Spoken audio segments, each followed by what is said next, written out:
ଗତକାଲି ସରକାର ସମସ୍ତ ପ୍ରାଇମେରୀ ଶିକ୍ଷକ ସଂଗଠନକୁ ଡାକି ପୁଣି ଆଲୋଚନା କରିଥିଲେ।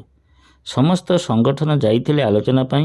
ସେଥିରେ ଏକ୍ସକେଡର ଓ ଗଣଶିକ୍ଷକ ସଂଗଠନ ମଧ୍ୟ ଯାଇଥିଲେ। ତେଣୁ ସେଠାରେ କ'ଣ ସବୁ ଆଲୋଚନା ହୋଇ ସିଦ୍ଧାନ୍ତ ହୋଇଛି ମୁଁ ଆପଣମାନଙ୍କୁ ଏହି ଭିଡ଼ିଓରେ କହୁଛି। ଭିଡ଼ିଓକୁ ଶେଷ ପର୍ଯ୍ୟନ୍ତ ଦେଖନ୍ତୁ। ନମସ୍କାର, ମୁଁ DKD। ଆପଣମାନେ ଦେଖୁଛନ୍ତି ଆପଣଙ୍କର ପ୍ରିୟ ଚ୍ୟାନେଲ DKD ଅଲୱେଜ୍ आपके साथ। ଏହି ଚ୍ୟାନେଲରେ ଆପଣମାନେ ଏହି ପ୍ରକାର କଣ୍ଟେଣ୍ଟ ସଦାବେଳେ ପାଇବେ। ଯଦି ଚ୍ୟାନେଲକୁ ଆଜି ପର୍ଯ୍ୟନ୍ତ ସବସ୍କ୍ରାଇବ୍ କରିନଥିବେ ତେବେ ଦୟାକରି ଚ୍ୟାନେଲକୁ ସବସ୍କ୍ରାଇବ୍ କରିବେ ଏବଂ ପାଖରେ ଥିବା ବେଲ୍ ଆଇକନକୁ ନିଶ୍ଚିତ ଭାବରେ ଚିପିବେ, ଯାହାଫଳରେ ଆମ ଚ୍ୟାନେଲରେ ଛଡ଼ାଯାଉଥିବା ଭିଡ଼ିଓର ନୋଟିଫିକେସନ୍ ସର୍ବପ୍ରଥମେ ଆପଣଙ୍କ ପାଖକୁ ଯିବ।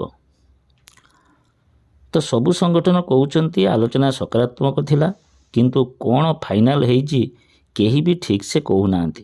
ଗ୍ରେଡ୍ ପେ ବୃଦ୍ଧି ହେବ କି ନାହିଁ, ଏକ୍ସକେଡର ଉଠିବ କି ନାହିଁ, ବାକି ରହିଯାଇଥିବା ଗଣଶିକ୍ଷକ ରେଗୁଲାର କେବେ ହେବେ, ଯେଉଁମାନେ OTT ପାସ୍ କରିଛନ୍ତି ସେମାନଙ୍କ ପାଇଁ ସରକାର କ'ଣ କରୁଛନ୍ତି, ଏହିଭଳି ବହୁତ କଥା ଆସୁଛି। ତ ବର୍ତ୍ତମାନ ମୁଁ ଏକ୍ସକେଡର ଶିକ୍ଷକ ସଂଗଠନର କାର୍ଯ୍ୟକାରୀ ସଭାପତି ତ୍ରିଲୋଚନ ବିଶ୍ୱାଳ ସାରଙ୍କର ଏକ ଭିଡ଼ିଓ ଦେଖାଉଛି। ଦେଖନ୍ତୁ, ଆପଣଙ୍କ ପ୍ରଶ୍ନର କିଛି ମାତ୍ରାର ଉତ୍ତର ନିଶ୍ଚିତ ଭାବେ ପାଇଯିବେ। ସମସ୍ତ ଏସ୍କାଡର ଗଣଶିକ୍ଷକ ଭାଇ ଓ ଭଉଣୀମାନେ, ମୁଁ ଆଜି ଆପଣମାନଙ୍କୁ ଗୋଟେ କଥା କହିବାକୁ ଚାହୁଁଛି। ଯଦି ଆପଣମାନେ ଜାଣିଥିବେ, ଆଜି ଗଭର୍ଣ୍ଣମେଣ୍ଟ ବିଭିନ୍ନ ୟୁନିୟନକୁ ଡାକିଥିଲେ। ସେଥିମଧ୍ୟରୁ ଏସ୍କାଡର ୟୁନିୟନକୁ ମଧ୍ୟ ଡାକିଥିଲେ। ଆମ ୟୁନିୟନରୁ ବୁଲୁ ବେହେରା ଆମ ରିପ୍ରେଜେଣ୍ଟେଟିଭ୍ ଭାବେ ଆଜି ଯାଇଥିଲେ ଏବଂ ଯେଉଁ କଥା ପୁରୁଣା କଥା ସେଇ କଥା ଆଲୋଚନା ହେଇଥିଲା ଯେ ଇନକ୍ରିମେଣ୍ଟ ପ୍ରଦାନ ଯେଉଁମାନେ ରହିଯାଇଛନ୍ତି ସେମାନଙ୍କୁ ଇନକ୍ରିମେଣ୍ଟ ପ୍ରଦାନ, ଆଉ ଯେଉଁ ପିଲାମାନେ OTT ପାସ୍ କରିଛନ୍ତି ଗଣଶିକ୍ଷକମାନଙ୍କୁ ରେଗୁଲାର କରିବା ଏବଂ ଏସ୍କାଡର ଉଚ୍ଛେଦ କରିବା ଉପରେ ସରକାର ସପକ୍ଷରେ ନାହାନ୍ତି।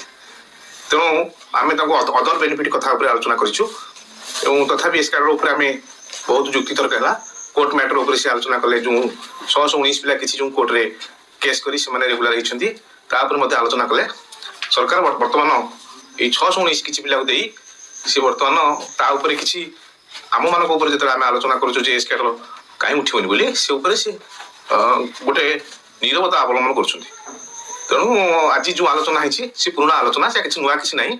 ସେଇ ସରକାର ସେ କଥାଟାକୁ ଯେଉଁ ବର୍ତ୍ତମାନ ଆନ୍ଦୋଳନର ଡାକରା ଆସୁଛି ସେ କଥାଟାକୁ ଏଡ଼େଇବା ପାଇଁ ବୋଧେ ଏ ଆଜି ମିଟିଂ ଡାକିଥିଲେ।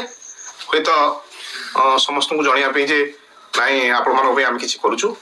ନିଶ୍ଚିତ ଭାବେ ସରକାର କିଛି କରୁଛନ୍ତି, ଆପଣମାନେ ବ୍ୟସ୍ତ ହୁଅନ୍ତୁନି। 151ଟା ୟୁନିୟନ ଯେତେବେଳେ ଆଟ୍ ଏ ଟାଇମ୍ ତାଙ୍କର ମେମୋରାଣ୍ଡମ୍ ଦେଇଛନ୍ତି ଏବଂ ତାଙ୍କ ପାଇଁ କିଛି କିଛି ସରକାର ବିଧି ବ୍ୟବସ୍ଥା କରୁଛନ୍ତି, ଖୁବ୍ ଶୀଘ୍ର ଏହି ସମସ୍ୟାର ସମାଧାନ ହେଉଛି। ତେଣୁ ଆପଣମାନେ ଟିକେ ଧୈର୍ଯ୍ୟ ଧରନ୍ତୁ, ସହଯୋଗ କରନ୍ତୁ ସଂଗଠନକୁ। ନିଶ୍ଚିତ ଭାବେ ସମସ୍ୟା କିଛି ମାତ୍ରାରେ ସମାଧାନ ହେବ। ଧନ୍ୟବାଦ।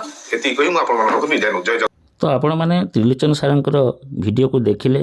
ସେ ସ୍ପଷ୍ଟ ଭାବରେ କହିଛନ୍ତି ଏକ୍ସକେଡର ଉଠିବା ସମ୍ବନ୍ଧରେ ସେମିତି କିଛି ସିଦ୍ଧାନ୍ତ ବର୍ତ୍ତମାନ ସୁଦ୍ଧା ହୋଇପାରି ନାହିଁ।